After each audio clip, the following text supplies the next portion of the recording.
Hey guys, what is going on? It is me, BikuriBox12 here, and welcome back to another drawing video. Today, this was a small assignment for my art class at school, and it's pretty much, you had to find, well, there was stuff around the classroom, but you had to get a real object, something that was living at one point. So in this case, we have, it's like a squash or a gourd, and I chose to draw that, and it's pretty self-explanatory. It's just, it had to be completely done in pen, and I was super excited whenever I heard that because I love working in that. Got my little special pens right there. But pretty much, you got to do it on this huge paper, and then just shade. Just do tons of cross-hatching from dark to light. We had a lamp facing it, and it would cast a shadow, so the left side would be really dark. That's why I'm filling it in right there. I'm kind of all over the place. I sometimes if I work on one spot for too long, it gets very stagnant and I don't like it, so I have to move around a lot. But yeah, the shadow is cast on the left and then it progressively gets lighter as you move to the right.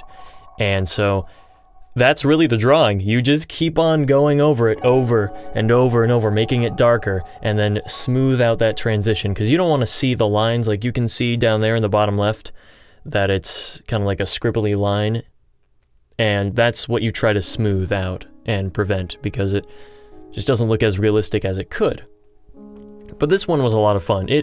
While not being nearly as complex as my Killing Joke drawing, it took roughly the same amount of time, around 3 hours. So it's not to be taken lightly. Drawing, still life drawing is very difficult. And it's a skill that, you know, I envy people that can do that really easily, because it takes time and dedication.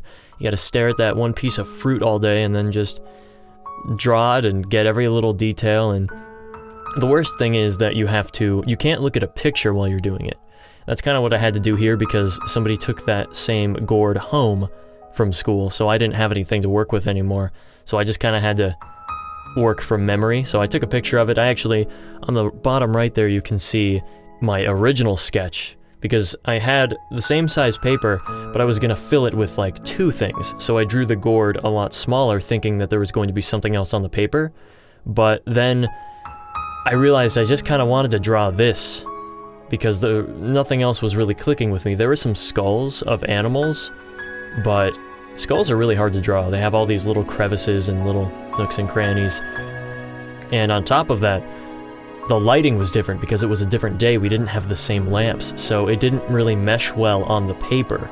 It didn't look like they were in the same area, so I would have to mimic what the shadows would look like just from memory and experience, and that was just way too much hassle and work for me. I didn't really feel like it was going to come out well. I felt like I was being handicapped while drawing, and I never want to feel that, so just about coming to an end here. Yeah, again, pretty simple drawing, but a lot of fun to do. Just go from dark to light, over and over, keep on cross-hatching, and it's really satisfying to see it all come together. So, yeah, anyway, thank you guys so much for watching, and as always, don't forget to check out the next episode whenever I post it, which will probably be soon.